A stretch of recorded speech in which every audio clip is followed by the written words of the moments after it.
ఈరోజు జరాసంధుడు భీముడి చేతిలో చనిపోవడం, ధర్మరాజు రాజసూయ యాగం చేయటం, శిశుపాలుడును శ్రీకృష్ణుడు హతమార్చటం, ధృతరాష్ట్రుడు జూదకీడ ఆడడానికి రమ్మని ధర్మరాజును పిలిపించటం మొదలైనవన్నీ ఈరోజు తెలుసుకుందాము.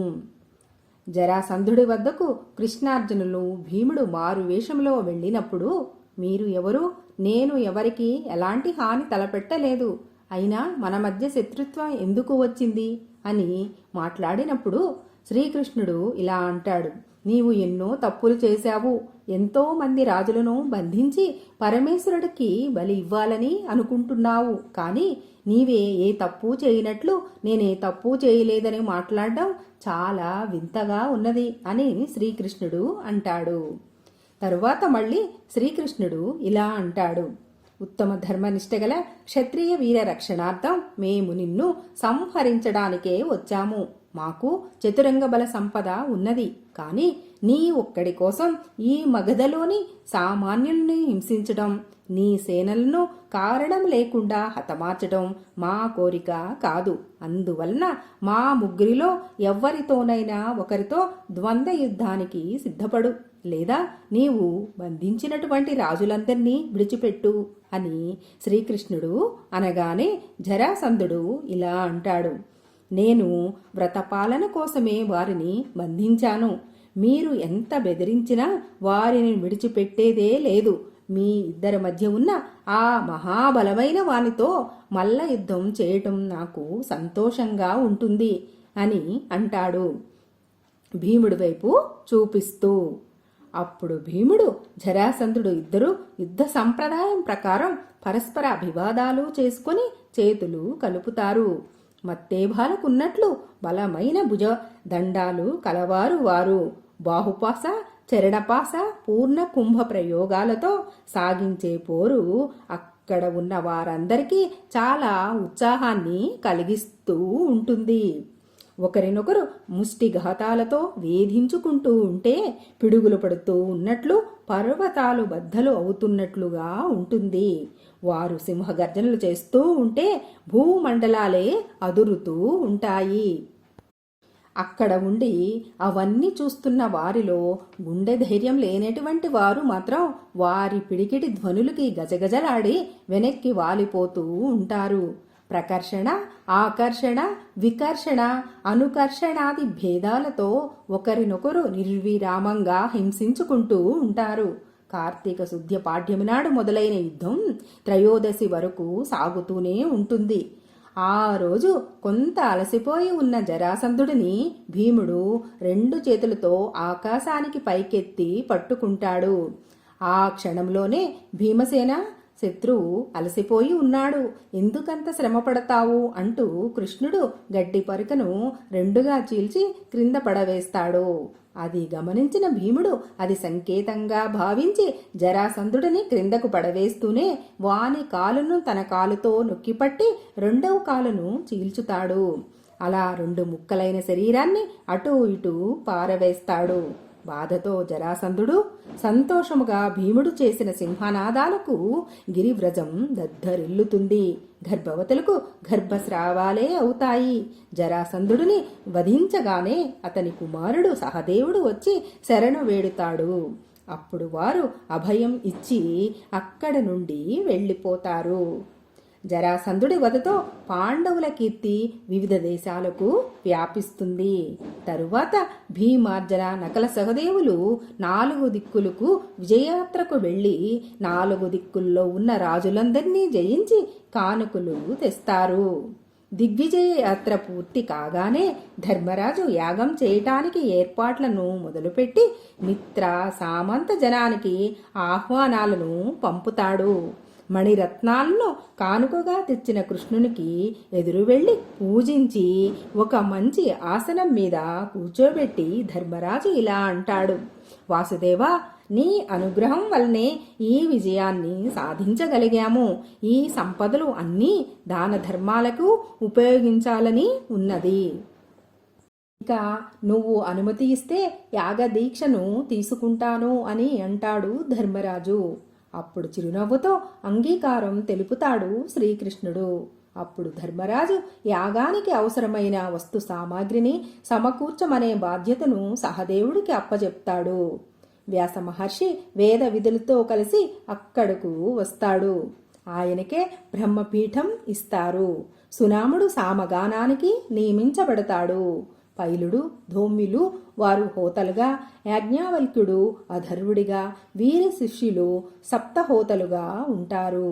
వేద విధులు స్వస్తి పలుకుతారు. యాగశాల మంచి కథాగోష్ఠులతో, నృత్యగానాలతో, ధర్మమీమాంసలతో నిండి ఉంటుంది. ఎవరికి ఏ అవసరం వచ్చినా క్షణంలోనే వాటిని చేయటానికి పరిచారకులు అక్కడే ఉండి జాగ్రత్తగా అన్నీ గమనించుకుంటూ ఉంటారు. విశ్రాంతి మందిరాలన్నీ చంద్రకాంత శిలావేదులతో, పన్నీటి వాసనలతో, అగరు ధూపాలతో ఆహ్లాదాన్ని కలిగిస్తూ ఉంటాయి. భీష్ముడు, ద్రోణుడు ధర్మరాజుకు వచ్చిన కానుకల రక్షణలో ఉంటారు. కృపాచార్యుడు వేద విధులకు సత్కారాలను, దుశ్శాసనుడు వచ్చిన వారందరికీ భోజన ఏర్పాట్లను, అశ్వత్థామ విద్వజనుల స్వాగత మర్యాదలను చూస్తూ ఉంటాడు. కురువంశంలోని వృద్ధులైన బాహ్లిక, సోమదత్త, ధృతరాష్ట్రులను ఆసనాల మీద కూర్చుండబెడతాడు నకులుడు. వచ్చినటువంటి కానుకలను తీసుకోవటానికి దుర్యోధనుడు సిద్ధంగా ఉంటాడు. మహామంత్రి విదురుడు అవసరాలకు తగ్గట్టుగా వ్యయశాఖకు ధనాన్ని ఇస్తూ ఉంటాడు. విద్వాంసులైన విజ్ఞుల పాద ప్రక్షాళనం వాసుదేవుడు స్వయంగా నిర్వహిస్తూ ఉంటాడు. నిర్విరామంగా అన్నదానాలతో, సత్కాలక్షేపంతో, నిరంతర వేదఘోషతో సత్యలోకాన్ని తలపిస్తూ ఉంటుంది యాగశాల. ప్రాయచిత్తరహితంగా యజ్ఞాన్ని పూర్తి చేసిన తరువాత సముచితంగా సత్కారాలు జరపవలసిన ముహూర్తం రాగానే భీష్ముడు లేచి ఇలా అంటాడు: నాయనా, ఈ మహాసభలో ముందుగా పూజింపదగినవాడు వసుదేవనందనుడు శ్రీకృష్ణుడు అని అంటాడు. అప్పుడు ధర్మరాజు వాసుదేవుడిని పూజించుతాడు. భీష్ముడు నోటి నుండి కృష్ణుణ్ణి మొదట పూజించమని అనగానే అప్పుడు శిశుపాలుడు లేచి ఇలా అంటాడు: అవనీనాథులు అనేకులు ఉండగా, విశిష్ట ఆరాధ్యులు, ఆర్యులు, మహాదివిజులు, పూజ్యులు పలువురు ఉండగా, ధర్మనందన, ఈ భీష్ముడు ఈ హీనచరితుడైన కృష్ణుణ్ణి మొదటగా పూజించడానికి అర్హుడుగా భావిస్తున్నావా? ముసలితనం వల్ల బుద్ధి మందగించిన ఈ భీష్ముడి మాటలను గుర్తించనవసరం లేదు. కృష్ణుడు వయోవృద్ధుడని పూజిస్తున్నావా? ఇటు కృష్ణద్వైపాయనుడు ఉన్నాడు. అది కాకపోతే గురుస్థానీయుడుగా భావించితే అటు కృప ద్రోణ ఆచార్యులు ఉన్నారు. రాజపురుషుల్లో ఉత్తముడు మహాయజ్ఞం తలపెట్టాడని మేమంతా వచ్చాము. ఇప్పుడు నీవు చేయబోయే పని వలన మా అందరికీ అవమానంగా ఉన్నది. నువ్వు చేయబోయేది చాలా తెలివి తక్కువ పని అని అంటూ ఉండగా అప్పుడు ధర్మరాజు శిశుపాలుడు వద్దకు వచ్చి ఇలా అంటాడు: ధీరుడవు, గుణసంపన్నుడు అయిన రాజువి కదా, నీకు ఈ పరుషమైన మాటలు ఇలా వచ్చాయి. సర్వలోకాల్లో ఉత్తమమైన వాడు గురుపూజుడని ఎందరో అభినందించారు ఈ వాసుదేవుడిని అని అంటూ ఉండగా భీష్ముడు లేచి ఇలా అంటాడు: ధర్మనందన, అకారణంగా వాదాలకు దిగే ఈ బాలుడితో ఎందుకు వాదిస్తావు అని ఇటు శిశుపాలుడితో ఇలా అంటాడు భీష్ముడు: శిశుపాల, మంచి జ్ఞానవంతుడైతే బాలుడు అయినా సరే విప్రుడు పూజింపదగినవాడే. నరపాలగణంలో ఎక్కువ సాహసాలు గల క్షత్రియుడు కూడా పూజ్యుడే. ఇది ధర్మశాస్త్రం చెబుతున్నదే. గుణంలో చాలా శ్రేష్ఠుడు. అందుకే వాసుదేవుడిని పూజిస్తున్నాం అని అంటాడు భీష్ముడు. అంతలో సహదేవుడు లేచి, ఇప్పుడు మేము వాసుదేవుడికే మొదటి పూజ జరుపుతాము. అది కాదనే వారి తల మీద పెట్టడానికి ఇదిగో నా వామపాదం అంటూ కోపంతో కాలును పైకెత్తుతాడు. అప్పుడు శిశుపాలుడు తన పక్షాన చేరే రాజులను కలుపుకొని యుద్ధానికి సిద్ధపడతాడు. అప్పుడు అక్కడే ఉన్నటువంటి భుజుడు, యదుడు, వృష్ణి, కుకురాంధక సేనలు కూడా యుద్ధం చేయడానికి లేస్తారు. అది చూసిన ధర్మరాజు యజ్ఞానికి ఆటంకం కలుగుతుందేమో అని భయపడుతూ ఉండగా అప్పుడు భీష్ముడు: నాయనా, నీవేమీ దీని గురించి ఆలోచన చేయకు.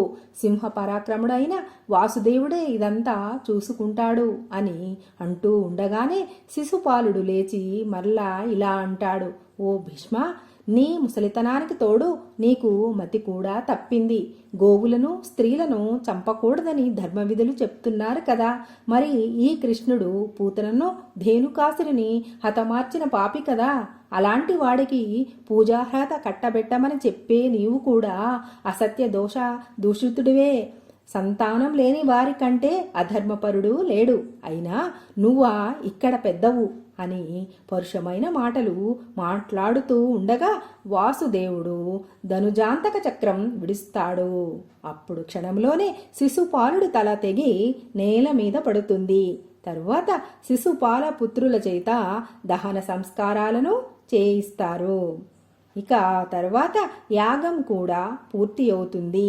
వచ్చిన వారు అందరూ ధర్మరాజు వద్ద సెలవు తీసుకొని అక్కడ నుండి వెళ్ళిపోతారు. శకుని దుర్యోధనుడు మాత్రం సభాభవనంలోనే కుతూహలంగా ఉంటారు. తరువాత దుర్యోధనుడు ఒంటరిగా ఆ సభాభవనం చూడడానికి బయలుదేరుతాడు. స్ఫటికమయ శిలానిర్మిత స్థలాన్ని సరోవరం అనుకుని పంచెను పైకెత్తుకొని నడుస్తాడు. అంతలోనే కాలు జారి కింద పడతాడు. తరువాత లేచి సిగ్గుతో నిట్టూరుస్తూ ముందుకు వెళుతూ ఉంటాడు. దిగుడు బావి సమతల ప్రాంతంగా కనిపించి కాలు పెడతాడు. అయితే జారి పడతాడు. అది చూసిన భీముడికి నవ్వు ఆగలేదు. అప్పుడు ప్రక్కనే ఉన్న నకుల సహదేవులు అర్జునుడు కూడా ఫక్కుమని నవ్వుతారు. అప్పుడు భీముడు పరిచారకుడు ద్వారా బట్టలు మార్చుకోమని కొత్త బట్టలను దుర్యోధనుడికి పంపుతాడు. తరువాత నెమ్మదిగా మెట్లు ఎక్కి మేడ మీదకు వెళతాడు దుర్యోధనుడు.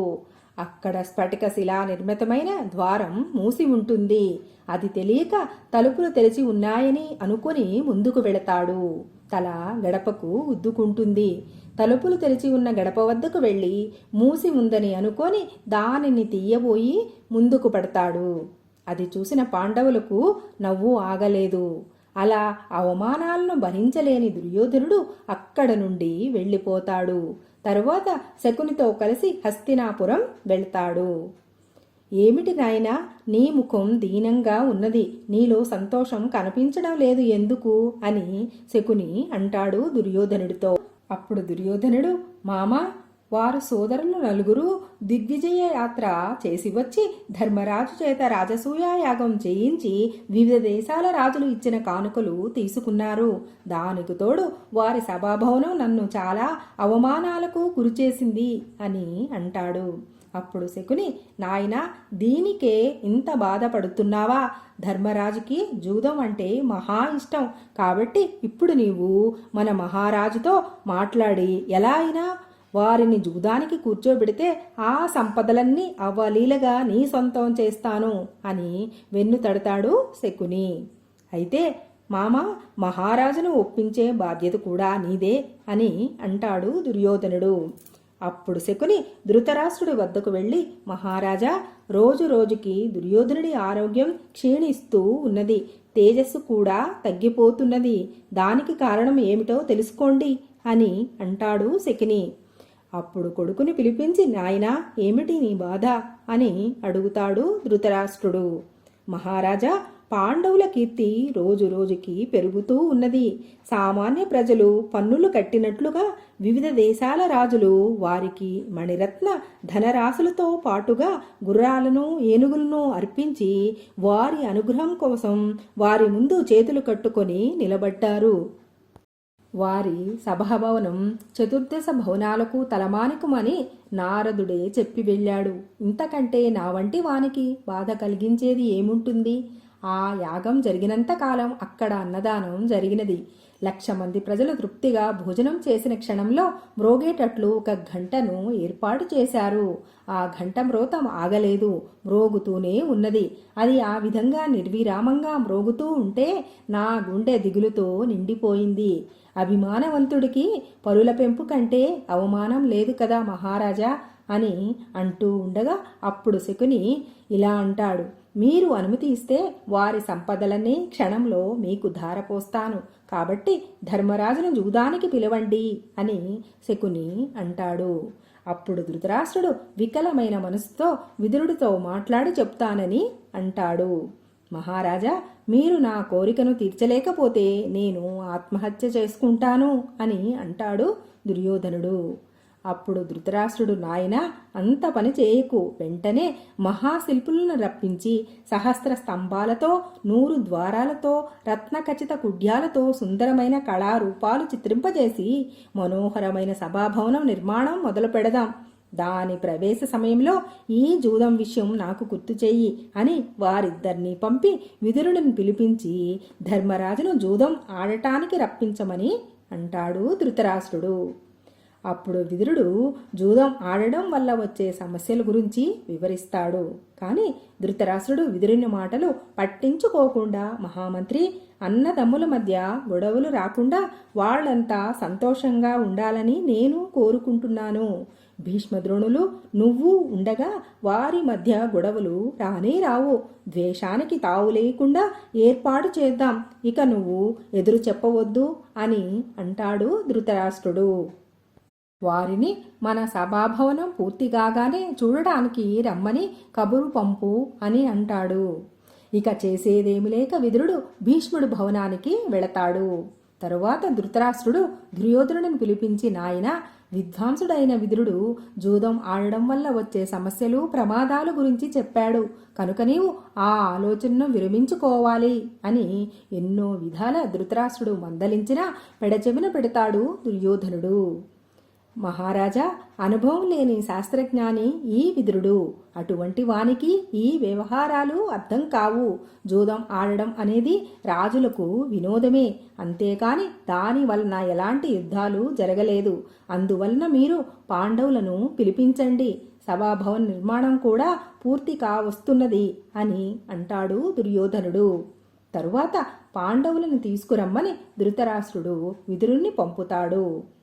విదురుడు వస్తున్నాడు అనే మాటను విన్న ధర్మరాజు వినయంగా ఎదురు వెళ్లి మర్యాదలు జరుపుతాడు. మహామంత్రి, ఎప్పుడు సంతోషంగా ఉండే మీరు ఇప్పుడు మాత్రం విచారంగా ఉన్నట్లు కనపడుతున్నారు. దానికి కారణం ఏమిటి అని అడుగుతాడు ధర్మరాజు. అప్పుడు ధర్మనందన, కౌరవుల్లోని పెద్దవాడు తన తండ్రిని బలవంతంగా ఒప్పించి మిమ్మల్ని జూదం ఆడటానికి ఆహ్వానించమంటే వచ్చాను అని విదురుడు అంటాడు. మహామంత్రి, జూదం అనే క్రీడ సర్వనాశనానికి మూల కారణం అని తెలిసినవాడివి నువ్వు, అయినా ఎందుకు ఒప్పుకున్నావు అని అంటాడు ధర్మరాజు. అప్పుడు విదురుడు జరిగిన అన్ని విషయాలను చెప్తాడు. ధర్మరాజు ధృతరాష్ట్రుడి ఆజ్ఞను తిరస్కరించలేక తమ్ముళ్ళు ఆప్తులతో కలిసి హస్తినాపురం బయలుదేరుతాడు. హస్తినాపురం సరిహద్దుల్లో శిబిరాలు ఏర్పాటు చేసుకొని విడిది చేసి తమ రాకను ధృతరాష్ట్రుడికి తెలియజేసి ఆయన అనుమతితో నగరంలోకి ప్రవేశిస్తారు పాండవులు. భీష్మ ద్రోణ కృపాచార్యులకు కుల గురు వృద్ధులందరికీ నమస్కారాలు చేస్తారు. కర్ణ, దుర్యోధన, శకుని, సోమదత్త, అశ్వత్థామలను కుశల ప్రశ్నలతో సత్కరించి కోడళ్లతో ఉన్న గాంధారికి నమస్కరించి ఆశీర్వాదాలు పొంది ధృతరాష్ట్రుడి దగ్గరకు వెళ్లి పాదాభివందనం చేస్తారు. అప్పుడు ఆయన వాళ్లనందర్నీ దగ్గరకు తీసుకుని శిరస్సులను ముద్దాడుతాడు. తరువాత ఆయన చెప్పినట్లుగానే సభాభవనం చూడడానికి వెళతారు. అక్కడ దుర్యోధనుడి సోదరి దుస్సల, దుర్యోధనుడి భార్య భానుమతి, ఇతర స్త్రీలందరూ కలిసి ద్రౌపదీదేవికి స్వాగతం చెప్తారు. అందరూ కూడా ద్రౌపదీదేవి యొక్క సౌందర్యమును చూసి కన్ను మరలించలేకపోతారు. ఆమె అందం వారిలో అసూయను కలిగించుతుంది. ఆ విధంగా ఆ రోజు గడిచిపోతుంది. మరుసటి రోజు ఆ నూతన సభాభవనానికి పాండవులు రాగానే శకుని పాచికలు ఆడిస్తూ, ధర్మనందన, నీకు ఎంతో ఇష్టమైన జూదక్రీడను కాసేపు ఆడదాం అని శకుని అంటాడు. అప్పుడు ధర్మరాజు, శకుని, జూదం వినోదానికి బాగానే ఉంటుంది, కానీ అది ఆడటం చాలా పాపం. అది అన్ని గొడవలకు దారితీస్తుందని, దానికి ఒక నీతి అంటూ లేదని, మోసపూరితులే దానిలో పాల్గొంటారని పెద్దలు అంటారని ధర్మరాజు అంటాడు. అప్పుడు శకుని, ధర్మనందన, ఎవరు తన తెలివితో పాచికలు ఆడగలరో వారికి ఎలాంటి భయాలు ఉండవు. ఈ క్రీడలో నీకు అసమాన ప్రతిభ ఉన్నది. జూదం ఆట ఆడటం బాగా తెలిసిన నీవే భయపడుతున్నావంటే నాకు ఆశ్చర్యంగా ఉన్నది. జయాపజయాలు ఆ భగవంతుడి నిర్ణయాలు అని అంటాడు. ఇక ఆటకు మేము సిద్ధంగా ఉన్నాము.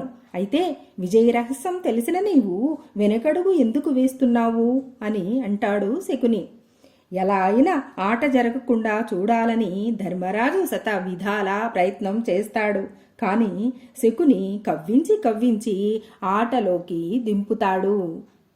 తర్వాత ధర్మరాజు శకుని యుద్ధానికి జూద క్రీడకు ఆహ్వానం వస్తే తిరస్కరించడం రాజధర్మం కాదు, కాబట్టి నేను ఇప్పుడు ఎవరితో ఆట ఆడాలి అని ధర్మరాజు అనగానే నా పక్షాన మా శకుని మామ ఆడబోతున్నాడు అని దుర్యోధనుడు అంటాడు. ఆ క్రీడను చూడటానికి వచ్చిన వారితో సభాభవనం నిండిపోతుంది. ఆట మొదలు అవుతుంది. ధర్మరాజు ఓడుతూనే ఉన్నాడు. ఓడిని కొద్దీ పందెం పెంచుతూ ఉన్నాడు. సర్వ సంపదలు పెట్టి ఓడిపోతాడు. తరువాత తమ్ములను పెట్టి ఓడిపోతాడు. ఇక మిగిలినది ఏమీ లేదు.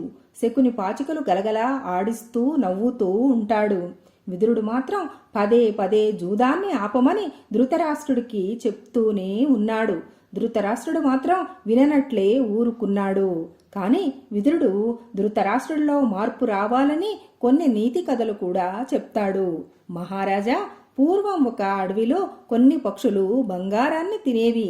ఆ బంగారం తినే పక్షులను పట్టుకొని చంపితే తనకు కావలసినంత బంగారం వస్తుందనుకుని ఒక వేటగాడు ఆ పక్షులను పట్టుకొని చంపేస్తాడు.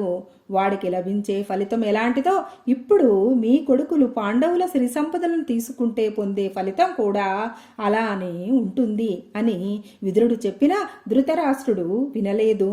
మహారాజా, భోజభూపతి కుమారుడు కంసుడు తండ్రుల్ని ఎదిరించి అత్యాచారాలు కొనసాగిస్తూ ఉంటాడు. ప్రజలందరికీ ఒక కంటకుడిగా తయారవుతాడు. అది చూసిన శ్రీకృష్ణుడు వాడిని ప్రజల కోరిక ప్రకారమే సంహారం చేస్తాడు. అలాగే వంశనాశనానికి మూల కారణంగా మారుతున్న నీ పెద్ద కొడుకుని నిర్బంధంలో ఉంచితే భవిష్యత్తులో ఎలాంటి ఆపదలు రావు. అప్పుడు నీ వంశము ప్రజలు సంతోషంగా ఉంటారు. పాండవులు నెమళ్ళు లాంటివారు, నీ కొడుకు కాకి. అలాగే వారు సింహాలు అయితే నీ కొడుకు నక్కలాంటి వాళ్ళు. అందువలన నీ కొడుకుని విడిచిపెట్టు అని అంటాడు విదురుడు. వంశం కోసం వ్యక్తిని, దేశం కోసం గ్రామాన్ని, గ్రామం కోసం దుష్టవర్గాన్ని, ఆత్మరక్షణ కోసం భూమండలాన్ని వదిలిపెట్టాలని శాస్త్రాలు చెబుతున్నాయి అని ఎన్నో విధాల మంచి మాటలు చెప్పినా వినలేదు ధృతరాష్ట్రుడు.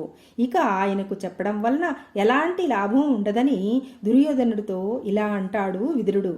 సుయోధన, నీకు కావలసిన సంపదలన్నీ ఇప్పటికే జూదంలో సంపాదించావు.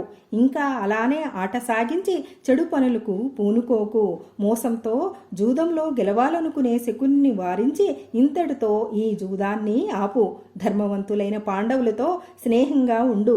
శకుని ఇక్కడ నుంచి పంపించు అని విదురుడు చెబుతూ ఉండగానే దుర్యోధనుడు ఇలా అంటాడు.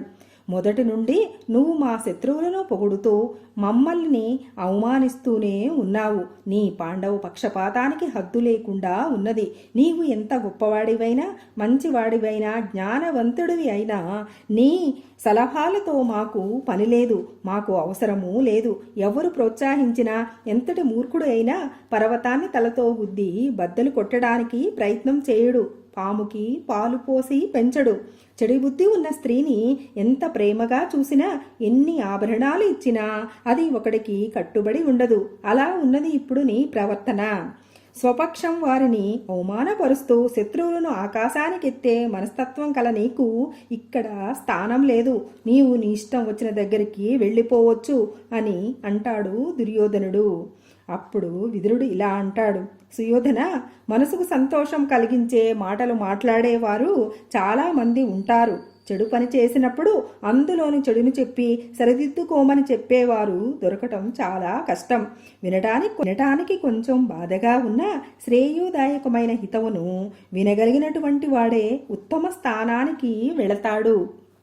కురువంశం మంచిని కోరుకోవటం తప్ప నాకెటువంటి కోరిక లేదు. నా మాటలు నీకు నచ్చకపోతే నీకో నమస్కారం. వేద విధుల ఆశీర్వాదం అనుగ్రహం ఉంటే చాలు నాకు. ఆఖరిసారిగా చెప్తున్నాను విను. పాండవులు ఎంత మంచివారైనా వారికి కోపం వస్తే నాగుపాములా ఆకలితో ఉన్న పెద్ద పులుల్లా విజృంభిస్తారు. రాజుల హృదయాలెప్పుడూ ద్వేషాగ్నితో రగులుతూ ఉంటాయి. అలా ఉన్న వారి కోపాన్ని ఇంకా పెంచి వారిని చేరదీయటం కంటే వేరే నాశనం లేదు. ఇక నీ ఇష్టం అని అంటాడు విదురుడు. ఇక్కడ వీరు మాట్లాడుతూ ఉన్నారు అనేదే తెలియకుండా శకుని జూదంని ఆడుతూనే ఉన్నాడు. కొడుకు గెలుస్తూ ఉంటే సంతోషంగా చూస్తూ ఉంటాడు ధృతరాష్ట్రుడు. అంతలోనే శకుని సంతోషంగా, ధర్మనందన, ద్రౌపదిని కూడా పెట్టి ఓడావు, ఇంకా ఆడడానికి నీ దగ్గర ఏం మిగిలింది అని పాచికలను పట్టుకుంటాడు శకుని. ఆ మాటలు వినగానే దుర్యోధనుడు విదురుని వద్దకు వెళ్ళి, ద్రౌపదిని సభకు తీసుకొనిరా, ఈ క్షణం నుండి అది మా దాసి అని అంటాడు దుర్యోధనుడు. అప్పుడు విదురుడు గుండె చివుక్కుమంటుంది. అక్కడ ఉన్న సభ్యుల హృదయాలు విషాదభారంగా ఉంటాయి. వారి ముఖాలు వాడిపోయి దీనంగా ఉంటాయి.